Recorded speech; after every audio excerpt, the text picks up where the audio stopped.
राधे राधे जी, आप सभी का स्वागत है मेरे चैनल के नए ब्लॉग में। आज के ब्लॉग में मैं आपको श्री पुरुषोत्तम मास महात्म्य का 12वां अध्याय सुनाने जा रही हूँ। तो इसे पूरा सुनना और ज़्यादा से ज़्यादा शेयर करना।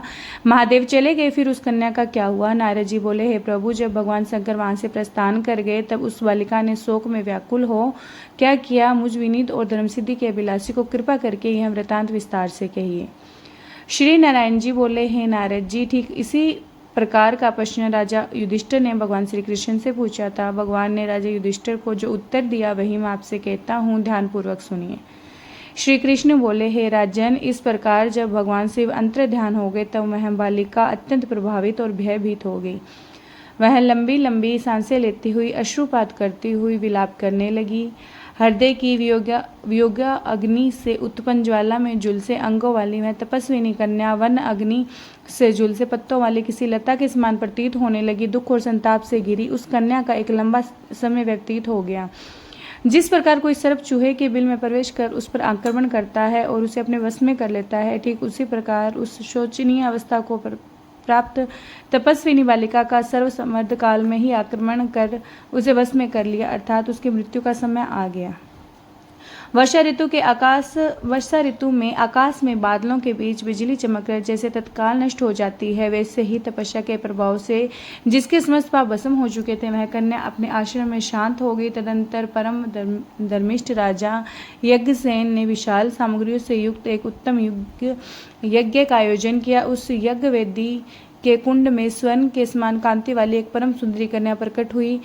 वही कुमारी संसार में द्रुपदराज की कन्या द्रौपदी के नाम से विख्यात हुई, जो पूर्व जन्म में मेधावी ऋषि की कन्या थी। वहीं इस जन्म में समस्त लोकों के द्रौपदी नाम से प्रसिद्ध हुई। स्वयंवर की सभा में जहाँ विष्णुकर्ण जैसे महापराक्रमी राजा उपस्थित थे, अर्जुन ने मत्स्य वेद करके उन समस्त राजाओं के अहंकार को तिनके के समान कर दिया और धूल से भरे उस युद्ध मंडल के मध्य पांचाली को प्राप्त किया। हे मुने, वह द्रौपदी दुष्ट दुशासन द्वारा केसों से पकड़कर राजसभा में खींची गई।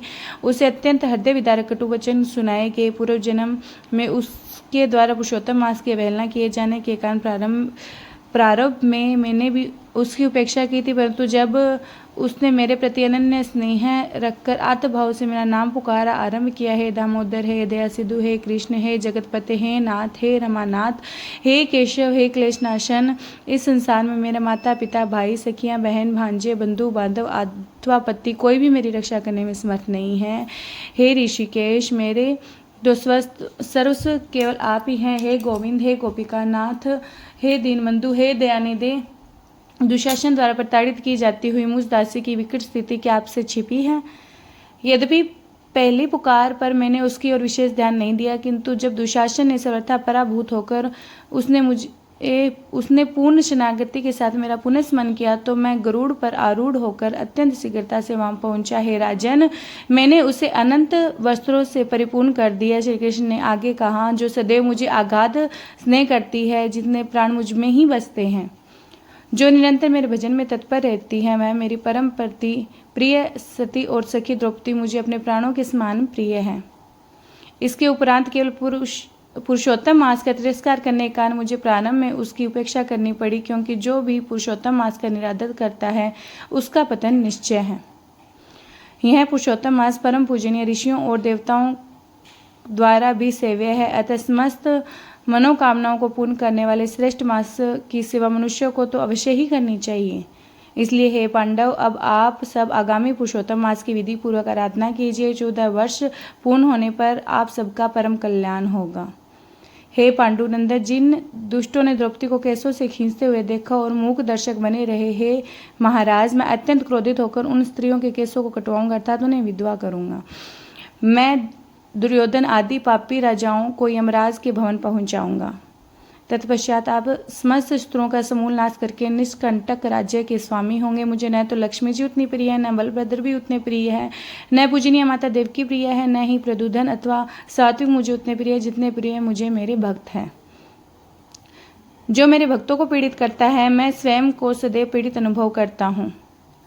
हे पांडव, भक्तों को सताने वाले के समान मेरा अन्य कोई शत्रु नहीं है।